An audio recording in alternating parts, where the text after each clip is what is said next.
knows me has always been a mystery. All my life I've been told I belong at the end of the line with all the other not quites, all that never get it right. But it turns out they're the ones you were looking for all this time. 'Cause I'm just a nobody trying to tell everybody all about somebody who saved my soul. Ever since you rescued me, you gave my heart a song to sing. I'm living for the world to see, nobody but Jesus. I'm living for the world to see, nobody but Jesus. Moses had stage fright, and David brought a rock to a sword fight. You picked 12 outsiders nobody would have chosen, and you changed the world. The moral of the story is everybody's got a purpose. So when I hear that devil start talking to me saying, who do you think you are? I'll sing, I'm just a nobody trying to tell everybody all about somebody who saved my soul. Ever since you rescued me, you gave my heart a song to sing. I'm living for the world to see, nobody but Jesus. I'm living for the world to see, nobody but Jesus. So let me go down, down, down in history as another blood-bought, faithful member of the family. And when they all forget my name, well, that's fine with me. I'm living for the world to see, nobody but Jesus. So let me go down, down, down in history as another blood-bought, faithful member of the family. And if they all forget my name, well, that's fine with me. I'm living for the world to see, nobody but Jesus. I'm just a nobody trying to tell everybody all about somebody who saved my soul. Ever since you rescued me, you gave my heart a song to sing. I'm living for the world to see, nobody but Jesus. I'm living for the world to see, nobody but Jesus. Living for the world to see, nobody but Jesus.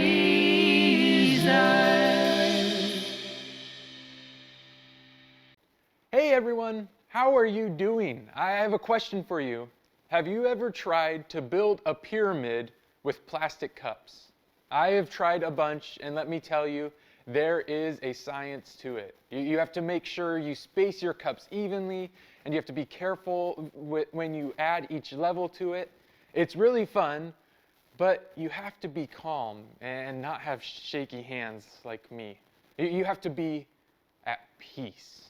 Peace is such an important thing for us in our lives. And actually, peace is about way more than just being calm, quiet, and still.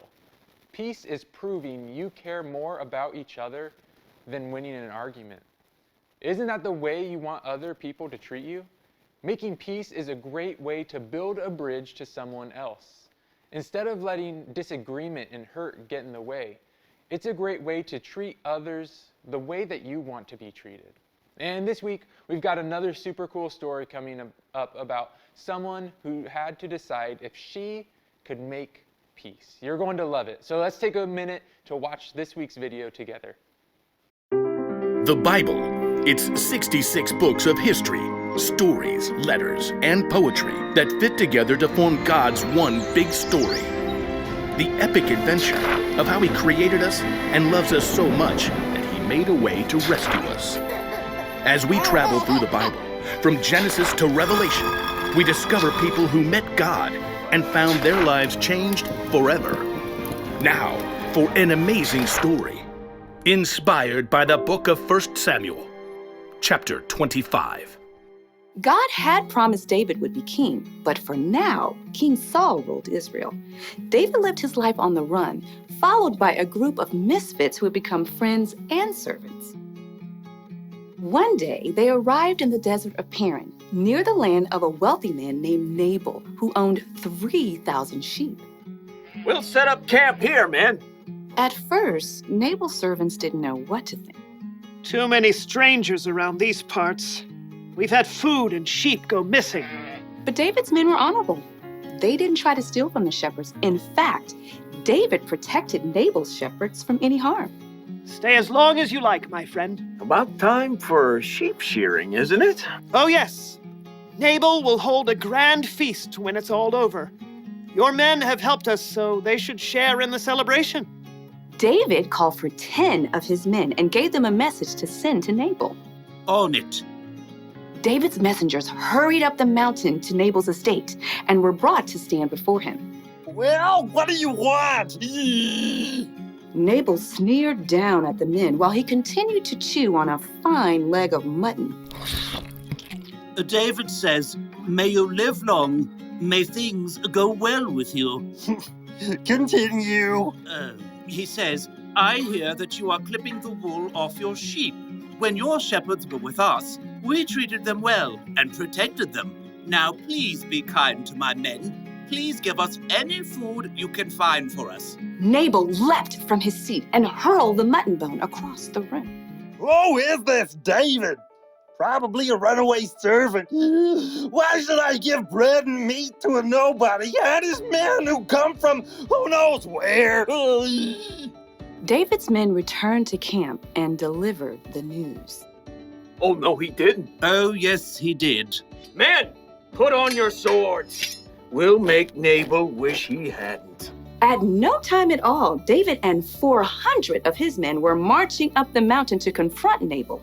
It seemed there was no stopping a battle. But Nabal's wife, Abigail, was far wiser than her husband. A servant told her what he had done. David sent messengers asking for food, but Nabal shouted and was rude to them. Go on. The whole time we were near them, David's men were good to us. They were like a wall, keeping us safe. You've got to do something now, or terrible trouble will come. There's no time to waste. Abigail quickly directed her servants to gather supplies and put them on donkeys. 200 loaves of bread, Check. 5 sheep, Check. 1 bushel of cooked grain, Check. 100 cakes of raisins, and 200 cakes of figs. Check. And check. Well, you go on ahead. I'll follow. The donkeys, loaded with good food, started down the mountain. Abigail got on her donkey and followed. From the valley, David and his men were approaching. Everything we've done has been worthless. I watched over this fellow's property, but he's paid me back evil for good. We'll wipe him out. As David's anger grew, though, he spotted something along the path.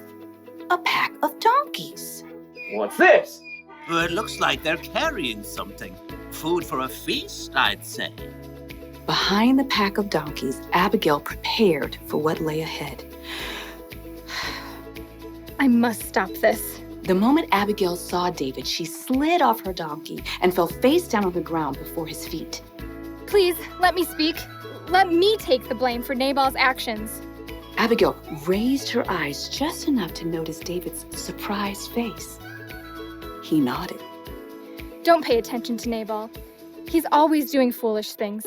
I'm sorry I didn't get to see your messengers, but I've brought a gift for you. Right now, the Lord has kept you from killing Nabal and his men. Let the Lord deal with your enemies. Abigail rose to her feet. David and his men listened, surprised by the strength of her message. You fight the Lord's battles, so he will give your family line a kingdom that will last. He'll make you ruler of Israel.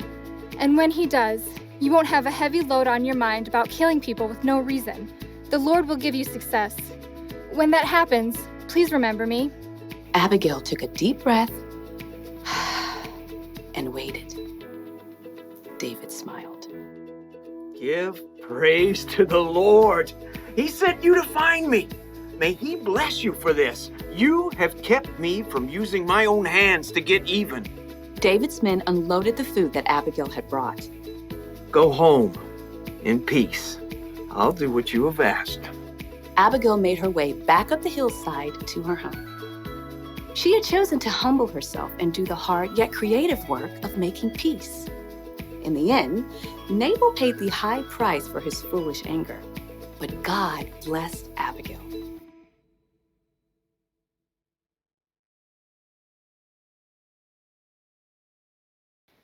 Wow, way to go, Abigail. We see through her example that God can work through each of us to make peace between others. Remember, we have the best example of this in Jesus. Jesus loved people so much that he gave his life for us. We can follow his example and help find a solution to what's wrong, even when we aren't involved in the argument. You can show you care about others by being part of the solution. It might seem easier to just stay out of someone else's problem, but you never know how God might use you to be a part of the solution. He gave you a heart that cares about people and a creative mind so you can find ways to help. If a couple of friends are arguing, maybe you could calm the situation down by helping them talk it out. Or maybe you hear some kids talk badly about someone else. You can defend that person and talk about how much you like them and value their friendship. Remember, if you're not sure what to do, you can talk to a trusted adult. They can help you think of ways to step in and make things right. And so this week, let's be like Abigail. Let's look for ways to help others have peace. And we'll see you here at Quest next week.